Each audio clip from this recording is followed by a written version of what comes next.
Well, the breaking campaign news of the night is a major endorsement of Kamala Harris for president. This is an endorsement that could really change votes in Kamala Harris's favor because it comes from one of America's most prominent Republican families.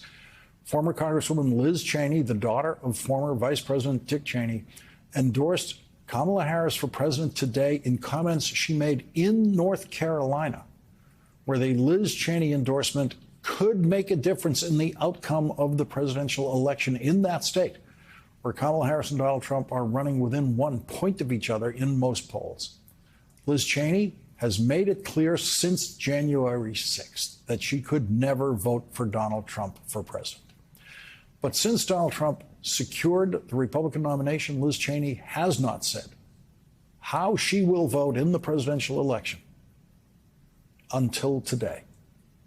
Because we're here in North Carolina, I think it is crucially important for people to recognize not only is what I've just said about the danger that Trump poses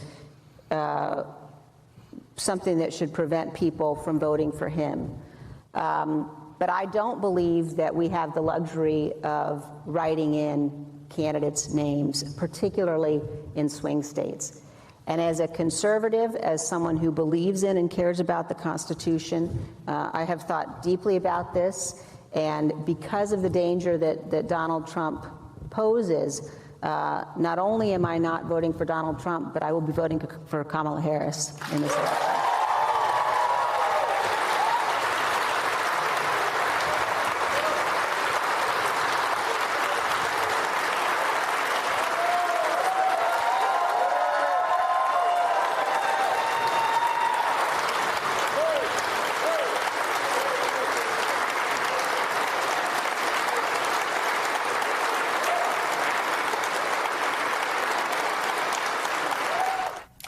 Liz Cheney served as the vice chair of the January 6th Congressional Committee investigating Donald Trump's attempt to overthrow the 2020 presidential election leading up to and on January 6th. President Trump sat in the dining room off the Oval Office watching the violent riot at the Capitol on television. For hours, he would not issue a public statement instructing his supporters to disperse and leave the Capitol, despite urgent pleas from his White House staff and dozens of others to do so. This was an utter moral failure and a clear dereliction of duty. Liz Cheney's endorsement of Kamala Harris will be heard by Republican voters, Cheney Republican voters. It could be a number of voters that could tip a swing state or several swing states in Kamala Harris's favor in an election now where the candidates are separated by 1 or 2 points in the important Electoral College swing states that will decide this election. The Liz Cheney endorsement seems possibly inevitable when we look at it today, looking back in time, but it was not inevitable. Liz Cheney has been very careful in her approach to this public discussion of the Trump candidacy, saying that she is opposed to the Trump candidacy, but never going that step, that next step to, okay, when you're filling out your ballot, what are you going to do? We now have that answer, and Liz Cheney's answer may become the answer for a crucial number of Republicans out there who could end up deciding this election. That endorsement of Kamala Harris by Liz Cheney came on the same day that Attorney General Merrick Garland announced a new indictment of Russian citizens for trying to interfere with the current 2024 presidential election, again in support of Donald Trump. The indictment says RT, formerly known as Russia Today, is a state-controlled media outlet funded and directed by the government of Russia. After Russia invaded Ukraine in February 2022, RT was sanctioned, dropped by distributors, and ultimately forced to cease formal operations in the United States, Canada, and the United Kingdom and the European Union.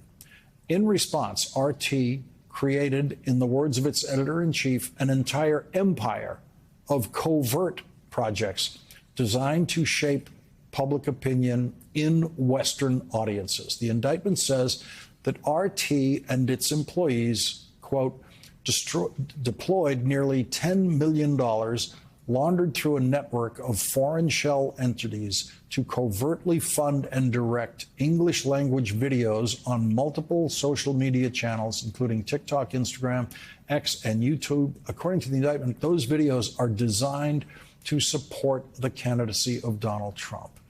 The first time Donald Trump ran for the presidency, he openly and illegally asked for Russia's help. Russia, if you're listening, I hope you're able to find the 30,000 emails that are missing.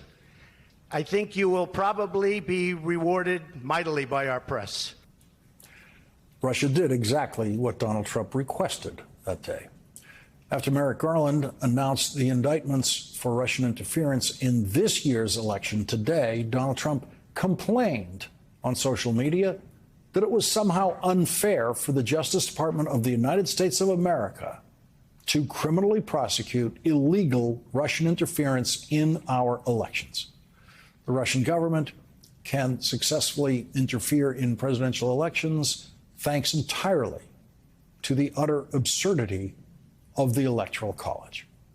It was impossible for the Russian election interference operation in 2016 to turn enough votes in Donald Trump's favor so that Donald Trump could actually win the most votes.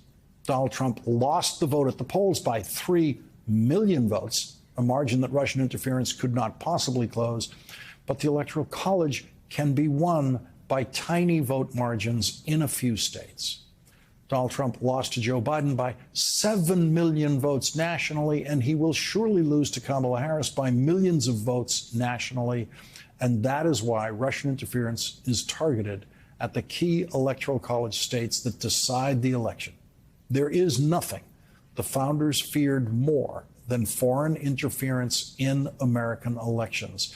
They would be horrified to know that nothing has made foreign interference in our presidential elections more effective than the Electoral College, a true curse on American democracy.